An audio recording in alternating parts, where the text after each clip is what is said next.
Like we always say, before, during, and after the storm, our Storm Watch coverage continues on the Weather Network. And it's certainly after for most of us in the GTA. All snowfall warnings in Toronto have come to an end. If you're joining us from Hamilton, the winter storm warnings have ended as well. But it's going to be a while cleaning up the roads and all. Yes. Oh boy, it's going to be. I mean, it's even, you know, I don't know what your drive was like coming on the 401 from Guelph, but I bet slippery. It was slippery. It's interesting because when there's no cars on the road, it's okay that you don't see the lines. And I didn't see any lines on my drive-in. No, I know. It's the 7 million of us who clutter things up for you. But the last of the snow's off. If you have to go to Kingston, Ottawa, Brockville, Montreal, it's still tricky on the roads in eastern Ontario. So let's break down the rest of the day. Yes, what do we have to deal with? Specifically for us in southern Ontario, it's still going to be windy, so you're going to get those cold wind chills, and you're going to get some blowing and drifting snow. Yeah, and that, you know, that'll go across the road, so they'll be slippery at times. And then lake effect kicks back in with the strong westerly winds tonight. So we may see some flurries blow all the way in from Lake Huron here in the Kitchener-Waterloo area, definitely in Toronto. So you'll still see those snow plows, I'm assuming. Volunteer me for that one. But you mentioned the lake effect snow that we could be dealing with.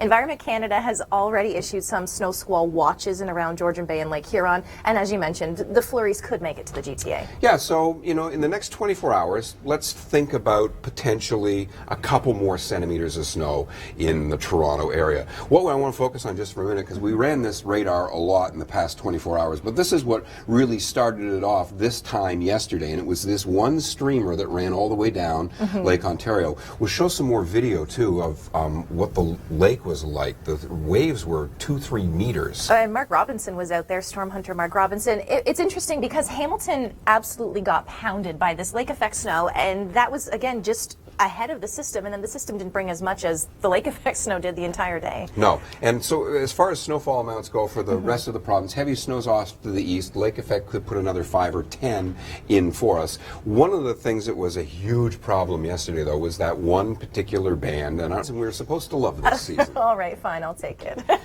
Let's play out the next 24 hours in the GTA. So the system departs to the east. We'll show you pictures from Atlantic Canada, and there's our little lake effect snow squalls that will plague us. And we've got a clipper coming in from the west, which is more part of our long-term forecast in southwestern Ontario, because we're going to get some real bumps in temperatures over the next 10 days. Right. I think it's temperatures that really will be our big weather story, because this is tomorrow morning as you get ready for work or school. It's going to be feeling like minus 19 in Toronto, but the 7-day forecast is looking above freezing by the end of the week. Okay, so the details on that long-term forecast are part of your local weather, and we'll break it down hour by hour too.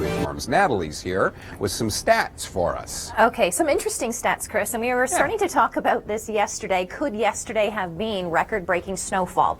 So in the city of Toronto, some of the heaviest snowfall amounts we have seen in the past. That's a single-day snowfall total in the month of December. And we, this is at Pearson Airport, saw 25 centimeters of snow on December 16th back in 2007. Now you compare that to yesterday, Pearson only picked up 11 centimeters of snow, so we did not come close to beating that record.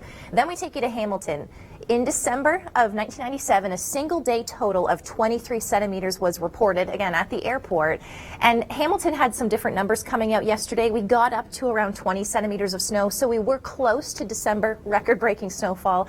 However, it looks like we did not break the records in Toronto or in Hamilton, but that's just some history for you. Now, if you recall watching yesterday, I was outside in the snow, and I was using a ruler to measure the snow, and I was asking the kids to join in. Watch this little girl from Oakville. Again, like that little girl from Oakville suggested, she was a part of the show. She was sending us her report from the backyard. This afternoon, wind chill values in Toronto, -6, feeling like -11, closer to -13 in Hamilton is how it will be feeling. So it's still windy enough to get those wind chill values. We have the winds coming off of the Great Lakes, Georgian Bay, Lake Huron. The big story this afternoon and this evening will be those lake effect snow squalls developing. Heavier amounts by the water. Here in the GTA, we may pick up maybe a couple of centimeters of snow.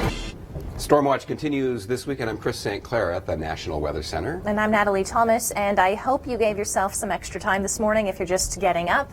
Give yourself some extra time if you're heading out on the roads. I know a lot of people missed out on their shopping day yesterday, so we'll have to recover and redo it again today. Well, if you're wondering what you can expect if you're heading out to, I don't know, Yorkdale or Square One today, the darker the blue on the radar, the heavier the snow, and all of that heavy snow is pushed east. Yep, so if you have to travel, though, Ottawa or Montreal or Eastern Ontario, they're going to deal with some snow. But let's break down what's left of this storm here in Ontario for you. Okay, so as we know, that system snow has pushed out of the GTA, but it's still fairly windy behind the system, so it's going to be cold. Wind chill values around minus 20 in some cases, and blowing and drifting snow will be a concern. Yeah, because it's that real fluffy snow. So and the winds, they don't have to be strong at all. No. But they'll be 30, 40 kilometers per hour today, so we'll still deal with blowing and drifting. And then tonight, snow squalls are going to pick up again. Environment Canada has already issued some snow squall watches. Okay, well, as a reward in Toronto for that big win, there isn't a lot of snow left. No. But don't be surprised, if a couple of centimeters do come down. And then when you get up to Orangeville, Kitchener, Waterloo, Galt, Preston, Hespeler,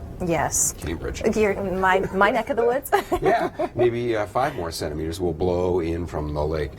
One of the things we got fixated on yesterday, and it was important that we do so, was this one streamer that was 24 hours ago that kind of started off all of the mayhem on the roads. But the winds were, 60 kilometers per hour, and the waves 2-3 meters on the lake. That lake, that snow band, like Hamilton, Burlington, Oakville, 10 to 15 centimeters through the morning, and I thought when the system comes in, this could be 30, 40 centimeters of snow, but the worst of it was really that lake effect snow band. It really was, because I was kind of waiting for the whole systematic snow to arrive. Yes. It really didn't come until late in the evening last night, but still, be careful on the roads. Yes. Look at what's still to come in Ontario, as we mentioned. The heavy snow is eastern Ontario, and then we have that lake effect snow picking up. Yep, so we'll be finished with all of that, which is nice. And this snow, by the way, is not difficult to shovel. It's fluffy and light. Yes. Your local weather forecast coming up in a bit. Wait till you see the run we go on for the temperatures the next couple of days. And this little Alberta clipper is going to have a lot to do with it. But we do start cold tomorrow. Yes, wind chill values near minus 20, and then by the end of the week, it looks like we could get above the freezing mark.